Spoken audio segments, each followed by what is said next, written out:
வணக்கம். நான் யார்? ம். இந்த கேள்வி உங்க மனசுல எப்போதாவது ரொம்ப ஆழமா ஒலிச்சிருக்கா? இது ஏதோ பெரிய தத்துவவாதிங்க மட்டும் யோசிக்கிற விஷயம் இல்ல. நம்ம எல்லாருக்குள்ளயும் ஏதோ ஒரு நேரத்துல ஒரு சின்ன பொறி மாதிரி வர்ற ஒரு அடிப்படை தேடல் இது, இல்லையா? இன்னைக்கு நாம அப்படி ஒரு ஆழமான தேடலுக்கு ஒரு வழிகாட்டியா இருக்கக்கூடிய ஒரு புத்தகத்த பத்தி தான் பேசப் போறோம். ஸ்ரீ பகவத்தையா எழுதின ஆன்ம ஞான ரகசியம். பொதுவா ஆன்மீகம், ஞானம்னு பேச ஆரம்பிச்சாலே போதும். ஏகப்பட்ட குழப்பங்கள், பலவிதமான கருத்துக்கள் வந்துடும்.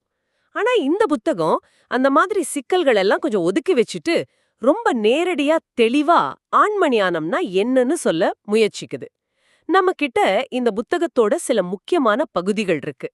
இந்த உரையாடலோட நோக்கம் என்னன்னா, இதுல இருக்கிற மைய கருத்துக்கள பிரிச்சு பார்த்து அது உங்களுடைய சொந்த ஆன்மீக பயணத்துக்கோ இல்ல இந்த விஷயத்த பத்தின தேடலுக்கோ எப்படி உதவலான்னு பாக்குறது தான். சரி, இந்த முக்கியமான விஷயத்துக்குள்ள நாம கொஞ்சம் ஆழமா போவோமா? நிச்சயமா. இந்த நான் யாருங்கிற கேள்வி அது சாதாரணமான ஒண்ணு இல்ல. பல யுகங்களா, பல ஞானிகள், ரிஷிகள்னு எல்லாரும் இதற்கான பதிலத்தான் தேடிட்டு இருக்கிறாங்க. பகவத் ஐயலாவோட இந்த புத்தகம் வெறும் தத்துவமா இல்லாம ஆசிரியரோட சொந்த அனுபவத்தின் அடிப்படையில் எழுதினதா அவரோட முன்னுரையில சொல்றார். அது ரொம்ப முக்கியமான ஒரு விஷயம். ஏன்னா பல விளக்கங்கள் சில சமயம் இன்னும் குழப்பத்தை தான் அதிகம் பண்ணும். ஆனா இந்த புத்தகம் அந்த மாதிரி இல்லாம சுயத்தை பத்தின ஒரு நேரடியான அனுபவ ரீதியான தெளிவை கொடுக்கறது தான் முக்கிய நோக்கம்னு சொன்னது. இங்க சுவாரஸ்யமான விஷயம் என்னன்னா, ஆன்மீகம்னாவே ஏதோ ரொம்ப கஷ்டமானது, நமக்கெல்லாம் புரியாதுன்னு ஒரு நினைப்பு இருக்கு இல்லையா? ஆனா இந்த புத்தகம் ரொம்ப எளிமையான மொழியில நம்ம அன்றாட வாழ்க்கையிலிருந்து உதாரணங்களை எடுத்துச் சொல்லி அந்த ஆழமான விஷயத்தை கூட அனாயாசமா புரிய வைக்க முயற்சி பண்ற மாதிரி தெரியுது. ஆமா, அது ரொம்ப முக்கியம். சரி, அப்போ நம்மளோட அனுபவ உலகத்த, அதாவது நாம தினமும் வாழ்ற இந்த வாழ்க்கைய இந்த புத்தகம் எப்படி அணுகுது, எப்படி பிரிச்சு பாக்குது, அங்கிருந்து ஆரம்பிக்கலாமா? ம் ஆரம்பிக்கலாம். நாம எல்லாருமே பொதுவா 3 விதமான நிலைகளை மாறி மாறி அனுபவிக்கிறோம் இல்லையா? ஒண்ணு, இப்ப நம்ம பேசிட்டு இருக்கிற மாதிரி இந்த வெளி உலகத்தோட தொடர்புல இருக்கிற நிலை. இதுக்கு விழிப்பு நிலை அல்லது ஜாக்ரத் அவஸ்தைன்னு பேரு. 2வது, நாம தூங்கும்போது வர்ற கனவு நிலை, அது ஸ்வப்ன அவஸ்தை. 3வது, எந்த கனவும் இல்லாம வெளியுலக நினைப்பே இல்லாம ஒரு ஆழ்ந்த உறக்கம் இருக்குமே, அது சுஷுப்தி அவஸ்தை. இந்த புத்தகம் இந்த 3 நிலைகளையும் ரொம்ப கவனமா அலசுது. ஆமா. விழிப்பு, கனவு, அப்புறம் அந்த ஆழ்ந்த உறக்கம். இது நாம எல்லாருமே தினமும் அனுபவிக்கிற விஷயம்தான். இதுல அந்த நான் யார்ங்கிற கேள்விக்கு எப்படி போறது? நல்ல கேள்வி. இங்கதான் விஷயம் ஆழமாகுது. இந்த புத்தகம் என்ன சொல்லுதுன்னா, இந்த ஒவ்வொரு நிலையிலையும் நான்னு நாம உணர்ற அந்த தன்மை அது மாறுது. விழிப்பு நிலையில இருக்கிற நான் ஒரு மாதிரி இருக்கு. இந்த உலகம், நம்ம உடம்பு இதெல்லாம் பத்தின உணர்வோடு இருக்கு. இந்த விழிப்பு நிலை நான விஸ்வன்னு சொல்றாங்க. அப்புறம் கனவுல அங்கேயும் ஒரு நான் இருக்குல்ல, அங்க ஒரு புது உலகமே உருவாகுது. நாம ஏதேதோ செய்றோம், பார்க்கறோம். அந்த கனவுலக நான தைஜசன் அப்படின்னு சொல்றாங்க. சரி, ஆழ்ந்த உறக்கத்துல அங்க என்ன இருக்கு? எந்த நினைப்பும் இல்ல, உடம்பு உணர்வு இல்ல, கனவும் இல்ல. ஒரே இருட்டு, அமைதி. ஆனா காலையில எழுந்திருச்சு நேத்து ராத்திரி நல்லா தூங்குனேன்னு சொல்றோமே. ஆமா, சொல்றோம். அப்ப அந்த அனுபவம் யாருக்கு?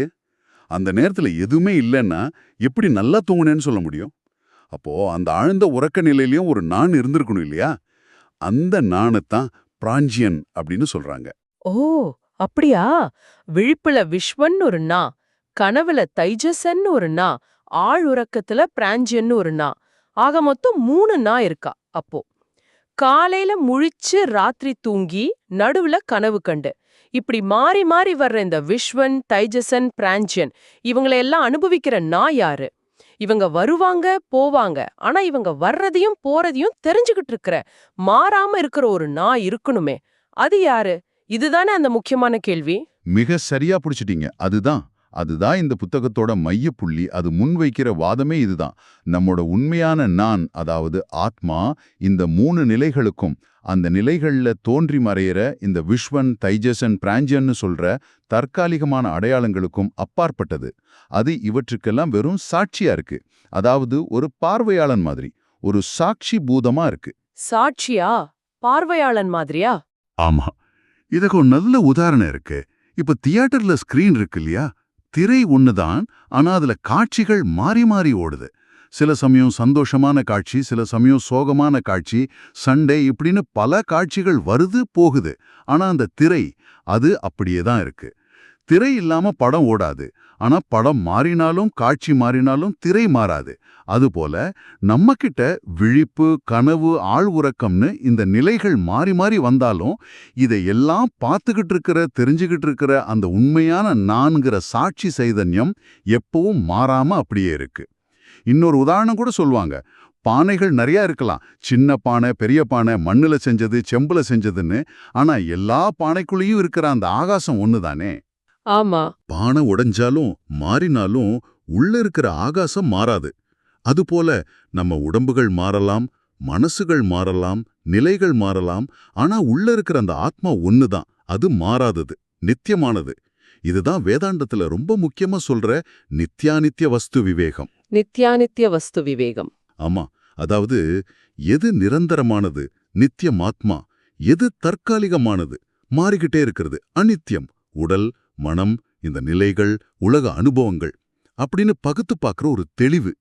இந்த புரிதல் வந்தாதான் உண்மையான தேடலே ஆரம்பிக்கும்னு இந்த புத்தகம் சொல்லுது. சரி, நாம அந்த 3 நிலைகளையும் அனுபவிக்கிற வெறும் சாட்சின்னா, அப்போ நாம சாதாரணமா நான்னு நினைக்கிறோமே, நம்ம மனசு, நம்ம புத்தி, நம்ம உணர்ச்சிகள், இந்த நான், என்னோடதுன்னு சொல்ற அந்த அகங்காரம், இதெல்லாம் என்ன? அதுவும் நான் தானே? அத பத்தி இந்த புத்தகம் என்ன சொல்லுது? இது ரொம்ப முக்கியமான கேள்வி. ஏன்னா நம்மளோட அன்றாட அனுபவத்துல நாம நம்மளோட மனசோடையும் புத்தியோடையும் தான் நம்மள ரொம்ப அதிகமா அடையாளப்படுத்திக்கிறோம் இல்லையா?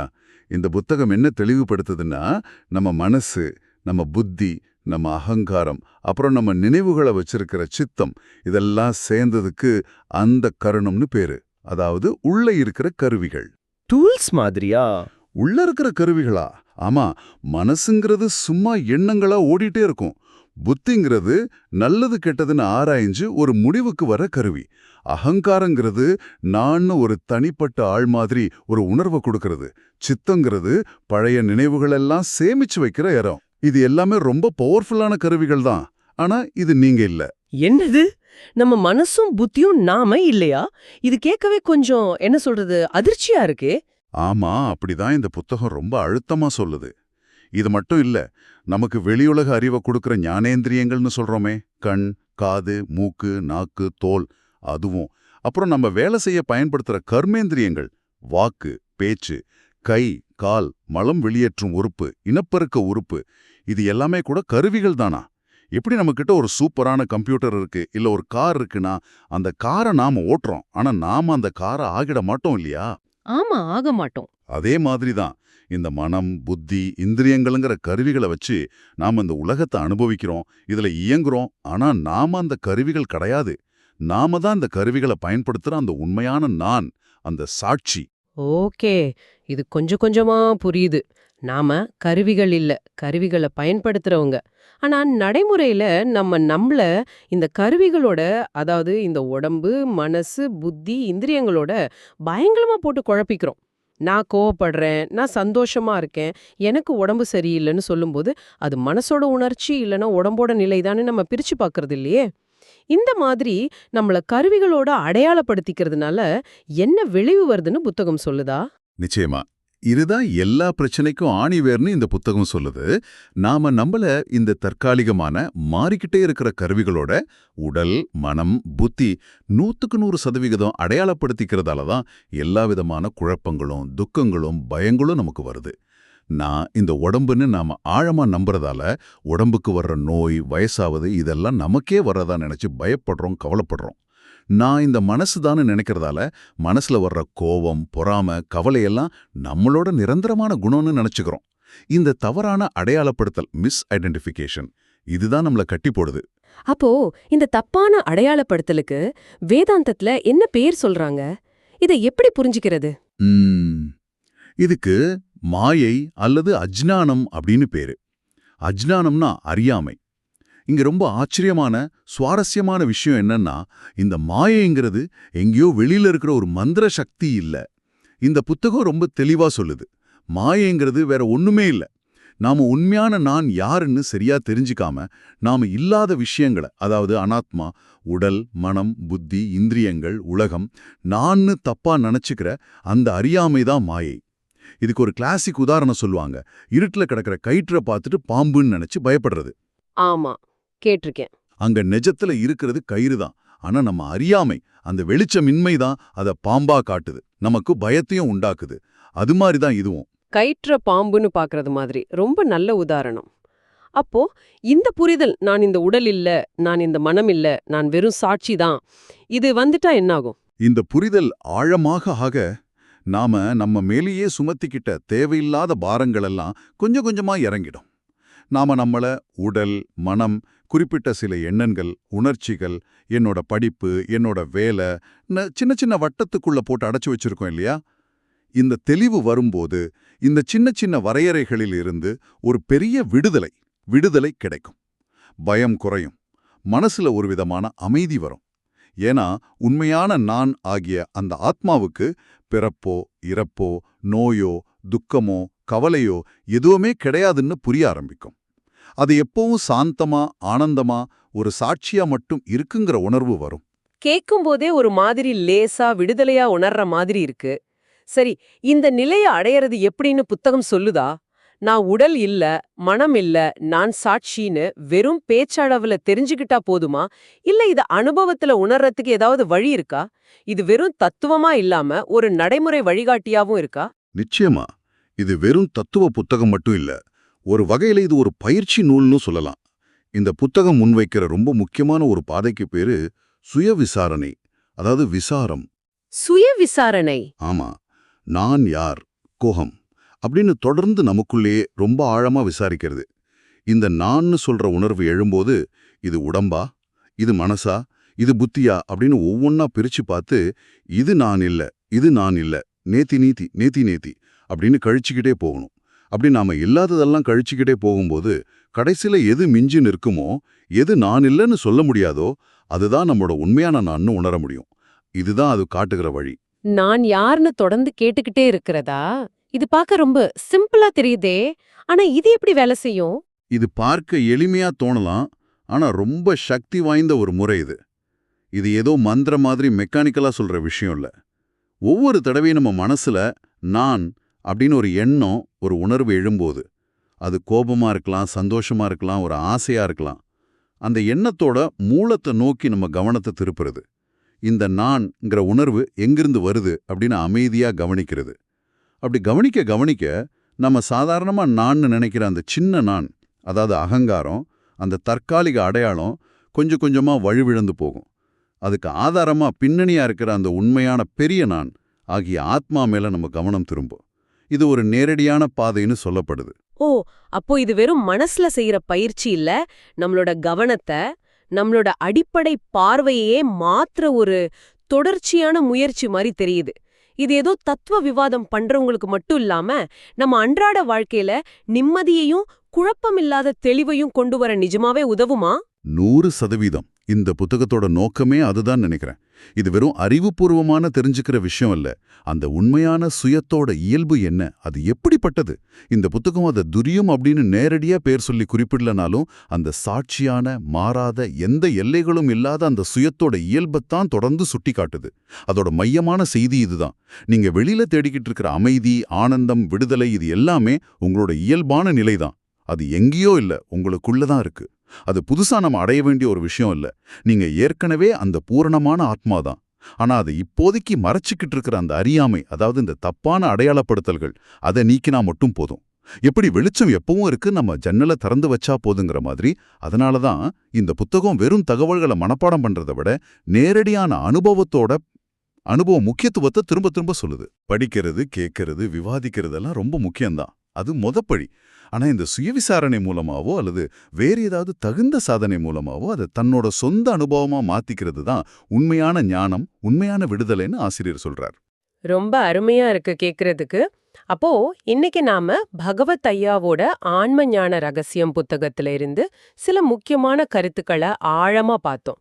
குறிப்பா நம்மோட அனுபவ உலகத்தை 3 நிலைகளா, விழிப்பு, கனவு, ஆழ் உறக்கம் பிரிச்சு பார்த்து இந்த நிலைகள்ல வர்ற வெவ்வேறு நான்களுக்கு பின்னால இருக்கிற மாறாத சாட்சி தான் உண்மையான நான்கிறத புரிஞ்சுக்கிட்டோம். நம்ம மனம், புத்தி, இந்திரியங்கள் எல்லாம் வெறும் கருவிகள் தான், நாம இல்லைங்கிற தெளிவு. அப்புறம் இந்த தப்பான அடையாளப்படுத்தல தான் மாயை அல்லது அறியாமைனும் பார்த்தோம். இதுல இருந்து விடுபடுறதுக்கு நான் யார்ங்கிற சுயவிசாரணை ஒரு நேரடி பாதைன்னு இந்த புத்தகம் சொல்றத தெரிஞ்சுக்கிட்டோம். மொத்தத்துல ஆன்ம ஞானம் பத்தின பல குழப்பங்களுக்கு நடுவுல ஒரு நேரடியான அனுபவபூர்வமான வழியை காட்ட முயற்சி பண்றது தான் இந்த புத்தகத்தோட நோக்கம்னு நல்லா புரியுது. ஆமா, இது கடைசியா நம்ம மனசுல ஒரு முக்கியமான கேள்வியை எழுப்புது இல்லையா? இந்த புத்தகம் சொல்ற மாதிரி நம்மளோட உண்மையான இயல்பான ஆத்மா எப்பவும் நம்ம கூடவே மாறாம பூரணமா சாட்சியா இருக்குன்னா, ஏன் நாம அதை நம்மளோட அன்றாட வாழ்க்கையில இந்த விழிப்பு நிலையில கூட தொடர்ந்து உணராமலேயே இருக்கோம்? எது அந்த நேரடி அனுபவத்துக்கு தடையா இருக்கு? ஒருவேளை நாம நம்ம கவனத்தை எப்பவும் வெளியிலேயே வச்சிருக்கிறது தானா, இல்ல நம்ம மனசுல ஓயாம ஓடிக்கிட்டே இருக்கிற எண்ணங்கள் தானா? இது நீங்க தொடர்ந்து சிந்திக்க வேண்டிய, உங்களுக்குள்ளேயே நீங்க ஆராய்ந்து பார்க்க வேண்டிய ஒரு கேள்வி. நிச்சயம், ரொம்ப ஆழமா சிந்திக்க வேண்டிய கேள்விதான் அது. இந்த ஆன்மீக பயணத்துல, இந்த உள்முகமான தேடல்ல எங்க கூட இணைஞ்சு உங்க நேரத்தை செலவழிச்ச உங்களுக்கு எங்களுடைய மனமார்ந்த நன்றி. அடுத்த தேடல்ல நாம மீண்டும் சந்திப்போம்.